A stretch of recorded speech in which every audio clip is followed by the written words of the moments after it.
Selamat malam sahabat GPB dimanapun berada. Jumpa lagi dengan saya Pendeta Christian. Dan malam hari ini kita akan membaca dan merenungkan firman Tuhan. Mari kita berdoa. Ya Tuhan, kami akan membaca dan merenungkan firman-Mu. Berikan kami kebijaksanaan dan hikmat untuk menggali dan mengerti firman Tuhan ini, sehingga kami dapat melakukannya dalam kehidupan kami hari lepas hari. Di dalam nama Tuhan Yesus kami berdoa. Amin.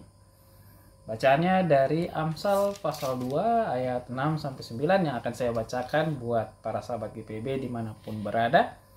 Ayat 6, karena Tuhanlah yang memberi hikmat, dari mulutnya datang pengetahuan dan kepandaian. Ia menyediakan bahan pertimbangan bagi orang yang jujur, menjadi perisai bagi orang yang tidak bercelah hidupnya, menjaga jalan keadilan dan memelihara jalan orang yang setia padanya.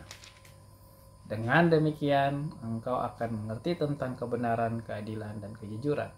Itulah segala jalan yang baik. Selamat malam, para sahabat GPB dimanapun berada. Kita bicara soal hal-hal yang paling mendasar. Kalau kita renungkan, kenapa orang jujur, orang benar itu kadang-kadang kalah? Kadang-kadang malah tidak menemukan jalan damai dan sukacita dalam kehidupan. Padahal itu kan sesuatu yang sesuai dengan prinsip dan perintah Tuhan secara logika kita. Tapi kenyataannya bisikan hikmat itu kadang kita gagal dalam implementasi atau prakteknya. Hal ini karena kalau kita baca secara baik-baik, kitab Amsal yang sering bicara soal kebijaksanaan Tuhan atau kekuatan yang paling dasar dari Tuhan untuk membuat kita selalu ketika mengandalkan Tuhan, kita berada pada posisi yang tepat. Kita memahami bahwa ternyata ada beberapa kriteria di dalamnya. Ayat 6, karena Tuhanlah yang memberi hikmat, dari mulutnya datang pengetahuan dan kepandaian. Oke. Kita tahu bahwa sumber hikmat, kebijaksanaan dari Tuhan itu adalah sesuatu yang kuat, sesuatu yang sangat luar biasa. Kita lihat dalam pandangan Raja Salomo yang dengan hikmat Tuhan itu dia sangat berkuasa luar biasa. Bahkan dalam memutuskan perkara-perkara yang krusial, dia selalu menang. Lalu apa basic dasar yang kemudian kita temukan dalam bacaan ini?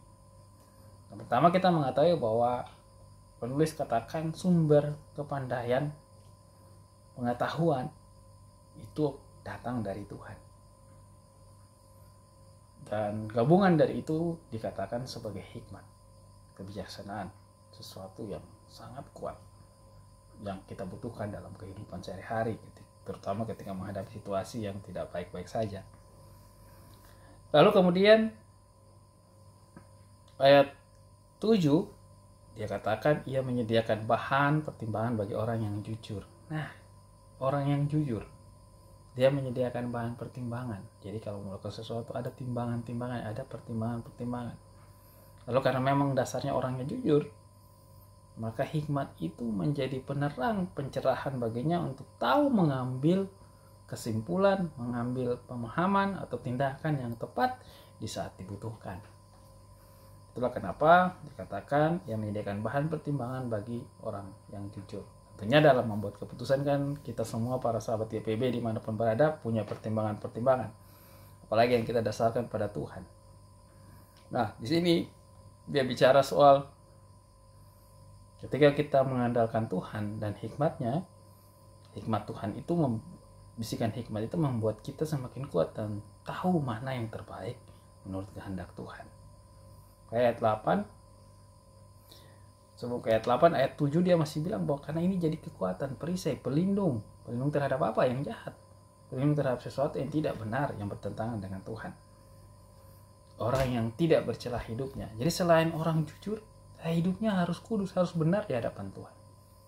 Terkadang kita hanya mau karena kita pikir kita benar, kita sering menyimpang dari jalan Tuhan, memakai kebenaran itu untuk cenderung untuk menghakimi sesama kita, bahkan diri kita sendiri. Padahal itu tidak diperkenankan oleh Tuhan. Jadi apa yang mau dibilang, tidak hanya sekedar jujur, tapi memang hidupnya benar. Banyak orang jujur tapi hidupnya tidak benar. Lalu berhasil enggak? Tidak. Karena itu bukan yang Tuhan mau. Yang Tuhan mau pada kita malam hari ini adalah kita jujur, kita mengakui bahwa sumber hikmat itu dari Tuhan, kebijaksanaan, kepandaian, pengetahuan, tetapi juga hidup kita di jalan yang benar. Sehingga itu menjadi perisai pedang yang tepat. Karena kalau kita cuma mengandalkan hikmat dunia, mungkin secara pengetahuan kita bijak, tapi dalam tindakan mungkin tidak. Tapi hikmat Tuhan, baik dalam perkataan maupun perbuatan, itu tepat. Asalkan hidup jujur, kudus, atau tidak bercela di hadapan Tuhan, tidak bertentangan dengan apa yang Tuhan kehendaki. Makanya setelah itu orang-orang yang demikian akan menjaga jalan keadilan, adil di dalam Tuhan, adil untuk diri sendiri dan sesama. Dan dia memelihara jalan yang orang-orang yang Tuhan memelihara jalan orang-orang yang setia kepadanya. Ada komitmen. Ya memang ikut Tuhan itu tidak mudah. Tetapi kalau kita belajar dari sini, kita jujur, kita hidup benar, dan kita tidak memakai kebenaran itu untuk menghakimi sesama, karena kita tidak mau berlawanan dengan apa yang Tuhan kehendaki, maka saya Tuhan akan menjaga jalannya dari keadilannya dan memelihara dia dalam jalan orang yang memang karena dia setia kepada Tuhan. Lalu ayat 9, dengan demikian engkau akan mengerti tentang kebenaran, keadilan, dan kejujuran, itu segala jalan yang baik. Ini 3 hal yang tidak dipisah. Mengerti tentang kebenaran, keadilan, dan kejujuran. Di dunia ini, faktanya ketika kita merenungkan bacaan ini, ada orang jujur, tapi dia tidak berhasil. Karena ternyata dia jujur saja tidak belum memenuhi kriteria menurut kitab Amsal. Dia perlu jujur tapi juga hidup benar di hadapan Tuhan. Lalu yang ini adalah dia menjunjung kebenaran itu baik lewat kata dan perbuatan. Ada orang hanya sampai pada kejujuran, oke itu benar salah. Lalu setelah itu dia mengabaikan tindakan. Atau ya dia cuma mengakui dia salah misalnya dalam kejujuran, tapi tidak melakukan perubahan apa-apa. Dia tidak mau berjalan pada jalan yang benar sesuai kehendak Tuhan. Padahal dia tahu itu salah. Sehingga dia akhirnya bingung. Karena yang kitab Amsal ajarkan adalah ketika kita memiliki hikmat dari Tuhan, kebijaksanaan dari Tuhan, karena kita sudah terbuka terhadap kesalahan-kesalahan kita, terhadap sesuatu yang salah di hadapan Tuhan, kita kemudian diajarkan untuk menjaga jalan kita untuk hidup benar. Dan ingat, baik di dalam tugas tanggung jawab kita secara pribadi, di pelayanan kita, pekerjaan kita, benar saja tidak cukup. Karena kadang-kadang kebenaran itu kita pakai untuk menghakimi sesama, apalagi kebenaran Tuhan. Apalagi kita cepat-cepat melihat orang melakukan kesalahan. Padahal itu bukan maunya Tuhan. Maunya Tuhan adalah kita tetap jujur, kita tetap berada pada jalan yang benar, kita mengakui bahwa segala kebijaksanaan, segala kekuatan itu dari Tuhan. Lalu ketika kita meminta hikmat, Tuhan menunjukkan tentang kebenaran, keadilan, dan kepandaian yang mana ditunjang oleh kehidupan yang benar juga di hadapan Tuhan. Sehingga Tuhan setia, Tuhan berkomitmen juga untuk memelihara kehidupan kita, ketika kita juga berkomitmen untuk memelihara hidup kita terhadap yang jahat, terhadap yang tidak benar. Dan juga kita memelihara hidup kita untuk tidak memakai kebenaran Tuhan untuk menghakimi sesama kita, karena kita mendapat pengetahuan dari Tuhan. Lalu kita tidak menggunakan pengakuan orang-orang yang bersalah atau sudah jujur itu untuk membuat mereka tidak merasa damai sejahtera, menjadi sesuatu yang tidak menyenangkan, menjadi sesuatu olokan dan sebagainya. Itu tidak bijak.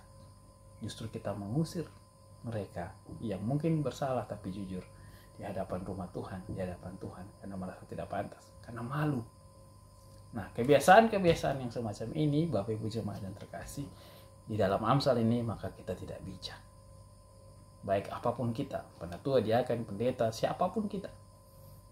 Sekalipun kita benar, sekalipun kita jujur, kita pandai, tapi kalau kita tidak memiliki hikmat dari Tuhan, kita tidak hidup benar, hidup kudus di hadapan Tuhan, maka sia-sialah apa yang kita katakan atau apa yang kita sedang lakukan. Karena kita lebih cenderung akan memakai kebenaran Tuhan itu untuk menghakimi sesama kita atau berbuat yang berlawanan dengan kehendak Tuhan. Jadi mari renungkan bisikan hikmat ini secara lebih mendalam. Apakah saya maupun sahabat GPIB yang terkasih sudah jujur di hadapan Tuhan, sudah memakai kebenaran Tuhan itu untuk tidak menghakimi sesama kita, lalu sudah memiliki pengetahuan dan kepandaian yang dasarnya adalah karena takut akan Tuhan, sehingga Tuhan memelihara jalan kita dalam kehidupan yang benar di hadapan Tuhan. dalam keadilan, kejujuran, dan kebenaran yang memberkati kehidupan. Ingat, sekalipun benar, jangan pakai kebenaran, keadilan, kejujuran Tuhan itu untuk menghakimi atau membuat sesuatu yang berlawanan dengan kehendak Tuhan, supaya Tuhan tetap memberkati kita, karena kita menggunakan itu untuk memberi kesaksian bahwa Tuhan itu adil, jujur, dan benar, dan kekuatan hikmat Tuhan itu menghidupkan dan membawa perubahan, baik yang salah tadi menjadi benar, menjadi lurus kembali untuk hormat dan kemuliaan nama Tuhan. Ingat, jangan lagi bertindak tidak bijak dengan memakai kejujuran, kebenaran itu untuk menghakimi sesama kita. Lalu secara lebih mendalam untuk merenungkan hal ini, dengarkanlah bisikan Tuhan dalam kejujuran, dalam hidup yang benar, dan lakukanlah firman-Nya. Amin. Para sahabat GPB yang terkasih, mari kita berdoa.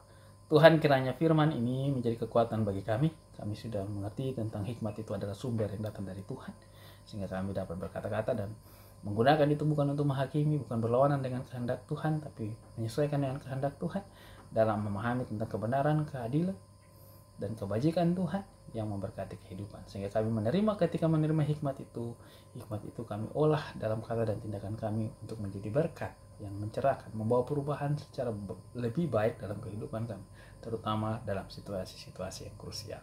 Terpujilah nama-Mu Tuhan, sumber hikmat dan kehidupan, dan kuduskanlah hidup kami agar kami berkata dan berlaku benar seturut dengan kehendak-Mu. Amin. Terima kasih Bapak Ibu sahabat GPIB dimanapun berada, yang sedang melakukan apapun dan sedang melakukan banyak perencanaan atau pertimbangan apapun, silahkan lakukan. Dan yang sudah jujur terbuka, jagalah hati, pikiran, dan perbuatan kita untuk tidak bercela di hadapan Tuhan.